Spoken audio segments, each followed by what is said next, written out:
Good morning, everyone. Continuing in the book of Isaiah.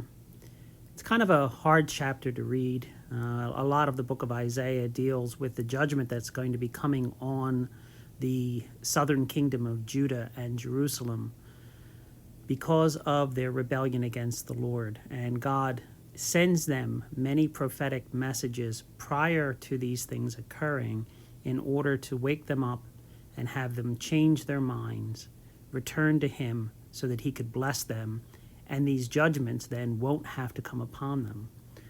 The judgments of God are not God's way of punishing people because He's angry at them for their disobedience. It's actually the result of their own choices.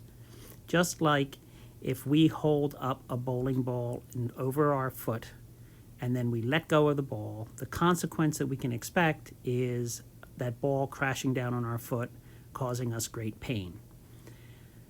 The same way, when a nation and a people rebel against the dictates of God, when we go against the good, then what we should expect, even though we don't many times, people expect that they're going to get a better result, but they get a worse result.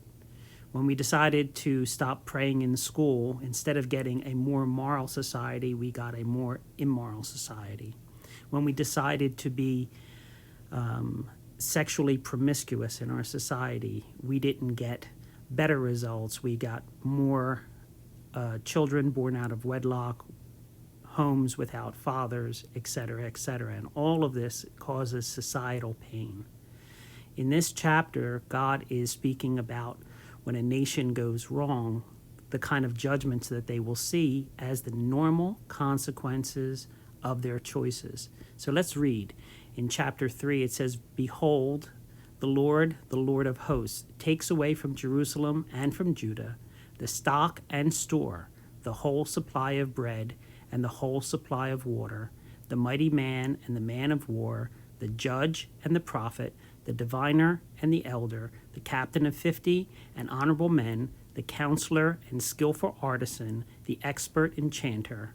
I will give children to be their princes, and babes shall rule over them. The people will be oppressed, every one by another, and every one by his neighbor.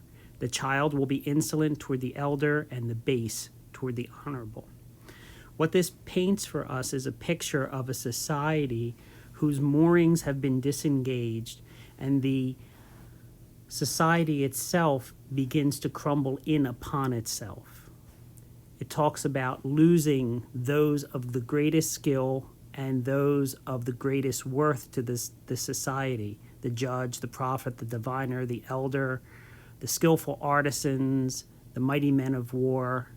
And instead of having those experts in positions of control, it says, "I will give children to be their princes, and babes shall rule over them." Inexperienced, ill-equipped people running the show.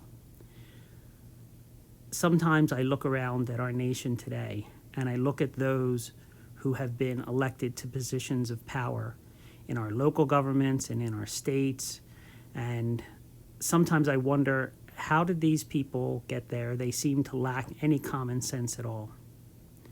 And you can go through and all around the country and see this problem, that the common sense that God should normally give to people is just missing in our society today.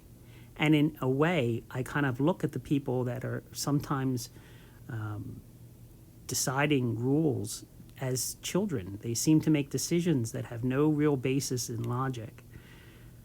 And that's one of the things that happens when the society becomes unmoored from godly principles.